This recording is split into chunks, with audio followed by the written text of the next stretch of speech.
It's been 75 years since we got independence, but the colonial mindset, the inferiority complex, is still there in the minds of India. For more than 65 years, the government did not make any effort to erase the symbols of slavery. But thankfully, since 2014, after Prime Minister Modi came to power, significant initiatives have been taken by the government to decolonize India, to restore India's glorious heritage. I'm gonna list the 7 most impactful things the government did since 2014 to decolonize India. If you find any value in this video, please share with your friends and spread the word. Number 1, Abide With Me to A Mere Watan Ke Logon. Abide With Me is a Christian anthem which was played at the wedding of Queen Elizabeth II. This hymn has been part of the beating retreat ceremony of India's Republic Day celebrations since 1950. I do not understand why did the independent India took up the Christian anthem composed by the Britishers to celebrate the Republic Day. Especially that day should be about remembering our freedom fighters and realizing how glorious our heritage was. I'm ashamed to even admit that we have been doing this for 75 years. But thankfully, now it's being replaced with A Mere Watan Ke Logon, which memorialize Indian soldiers who died in the Indo-Chinese War. On 29 January 2022, when A Mere Watan Ke Logon played instead of Abide With Me, it was nothing but goosebumps. Number 2, a new ensign for Indian Navy. The St. George Cross has been removed from Indian Navy's new flag. Instead, it now features the national emblem with the tricolour on the top left corner of the flag. The national emblem is covered by an octagonal shield and sits atop an anchor.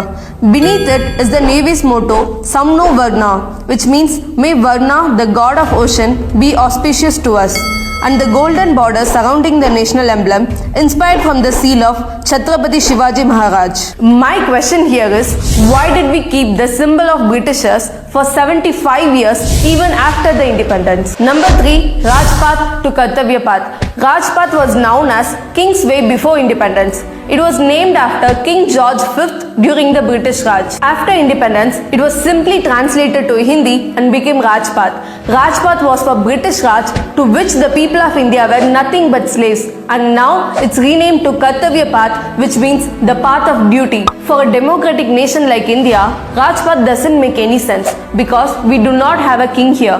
Those who are using the path are the servants of people. So Kartavya Path makes a lot more sense than Rajpath. Number 4, the statue of Netaji at India Gate. A 28-feet statue of Netaji Subhash Chandra Bose is now installed under the Grand Canopy of India Gate. Earlier, this canopy had a statue of King George V until 1968, which means India kept a statue of a British king at the most significant part of the nation for 20 years even after independence. Number 5, budget briefcase to Bahi Gata. In 2019, Finance Minister Nirmala Sitharaman made history by dropping the budget briefcase culture and opting a Bahi Gata to carry the budget papers. Number 6. 3 Andaman Islands were renamed. 3 islands named after the British officials now have been renamed. The Ross Island, named after East India Company's hydrographer Daniel Ross, is now Bose Island, named after Netaji Subhash Chandra Bose. The Neil Island, which was named after British Brigadier General James Neil, is now called Shahid Dweep.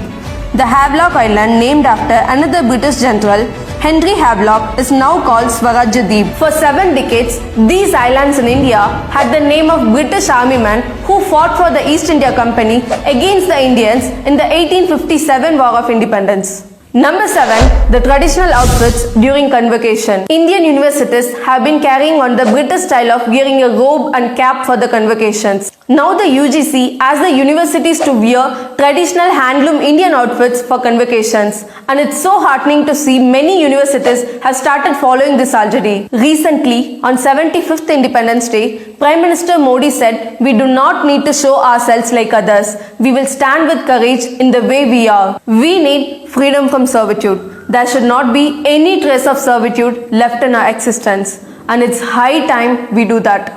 Jai Hind.